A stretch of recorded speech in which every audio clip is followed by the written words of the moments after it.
बिस्मिल्लाहिर्रहमानिर्रहीम। आज की वीडियो में हम डिस्कशन करेंगे कि अपेंडिक्स की वजूहात क्या है, इनके अलामात और इनके सर्जरी की तरफ फिर हम जाएंगे कि सर्जरी में जो है इनका जो कीमो और जो ऑपरेशन किया जाता है वो बेहतर है या जो ओपन सर्जरी किया जाता है वो बेहतर है। एक्चुअली अगर देखा जाए तो अपेंडिक्स हर इंसान के अंदर मौजूद होते हैं। ये हमारा जो लार्ज इंटेस्टाइन है जिसको हम बड़े आन बोलते हैं राइट साइड पे, उसके जो लास्ट वाला पोर्शन है उसके साथ अटैच होते हैं। लेकिन इसका दर्द जो है ना तब आता है जब इसके अंदर जो है ना किसी वजह से सूजन आ जाते हैं।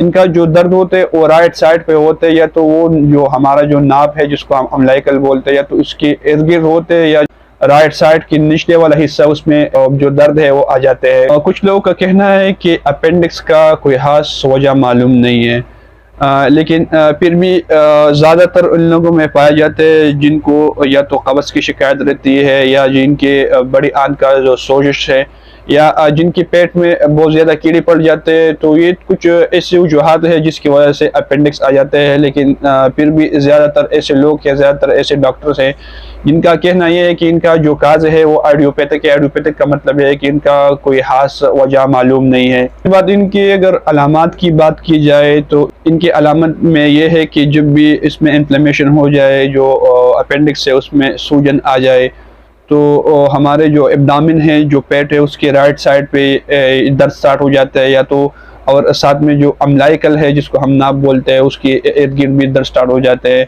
इनकी दूसरी अलामत ये है कि जब भी किसी को अपेंडिक्स का दर्द होता है तो उनको चलने फिरने में बहुत तकलीफ होते है, वो चल फिर नहीं सकता। अगर वो चलता फिरता भी है तो उनका जो दर्द है उसमें इजाफा होता है। साथ में जब वो खांसी करते हैं तो खांसी के टाइम पे उनका जो दर्द है वो ज़्यादा होता है।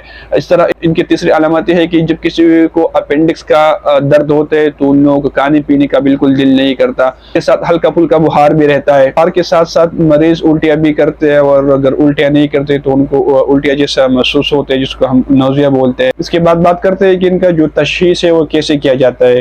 तो तशखीस जो है ना वो डिफरेंट तरीकों से हम कर सकते हैं। अच्छा सर्जन जो होते हैं वो जो है ना पेशेंट के साइन सिम्टम को और इसके अलावा उनके पेट पे हाथ रखने से उनको पता चलता है कि अपेंडिक्स का दर्द है या नहीं है। इसके अलावा इसके फर्दर इन्वेस्टिगेशन के लिए ब्लड टेस्ट किया जाता है, इसको हम सीबीसी का टेस्ट बोलते हैं, और यूरिन डीआर का टेस्ट किया जाता है। इस तरह इनका जो सीटी स्कैन है वो भी कराया जाता है। इस तरह जो टेस्ट मैंने बताए हैं इससे इनका आसानी से तशखीस किया जाता है। लेकिन इसमें सबसे ज़्यादा इफेक्टिव है वो है सीटी स्कैन। सीटी स्कैन करने से बिल्कुल उसमें फिर जो है ना वाज़ेह पता चलता है कि पेशेंट को अपेंडिक्स वाली जो जगह है उसमें सूजन आ गया है या नहीं आया। इसके बाद बात करते हैं इनके सर्जरी का। तो हमेशा याद रखो, अपेंडिक्स का जो दर्द है वो जब भी आ जाए या अपेंडिक्स में सूजन आ जाए तो उनका एक ही इलाज है, वो इलाज है सर्जरी। मेडिसिन से कभी भी इनका इलाज नहीं होता। आप जितना भी कोशिश करें इसका सूजन जो है ना मेडिसिन के थ्रू कम नहीं होगा। इसका सिर्फ हमारे पास एक ही इलाज होता है और वो है सर्जरी। सर्जरी आजकल जो होते हैं वो दो किस्म का होते हैं।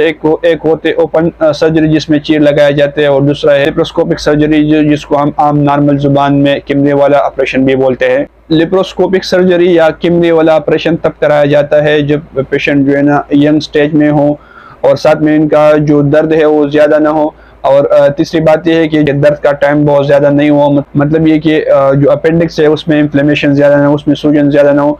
तो उसी हालत में हम मरीज का लेप्रोस्कोपिक सर्जरी यानी जो कीमरे वाला ऑपरेशन है वो करते हैं। ओपन सर्जरी या चीरे वाला जो ऑपरेशन है वो तब कराया जाता है जब अपेंडिक्स का जो साइज़ है वो बढ़ जाए, उसमें जो इन्फ्लेमेशन है वो बहुत ज़्यादा हो जाए, और अपेंडिक्स जो है ना पुराना हो। मतलब ये कि पेशेंट पे दर्द है वो 2-3 दिन से हो, तो फिर उसी हालत में हम मरीज का जो ओपन सर्जरी है वो कराए जाते हैं। उनको प्रॉपर एनेस्थीसिया दे कि इनका जो अपेंडिक्स है वो निकाला जाता है। इनका जो कंट्राइंडिकेशन में ये होता है कि इनके नुकसानात में ये होता है कि जो कीमने वाला ऑपरेशन है उसमें पेशेंट जो है ना 24 घंटों के बाद घर जा सकता है और अस्पताल से डिस्चार्ज हो सकता है। लेकिन जो ओपन सर्जरी जो होते हैं उसका नुकसान ये होता है कि मरीज को कम से कम 5 से 6 दिन जो है ना अस्पताल में रहना पड़ेगा, क्योंकि उसका जो है ना जो प्रॉपर ड्रेसिंग है वो होते हैं।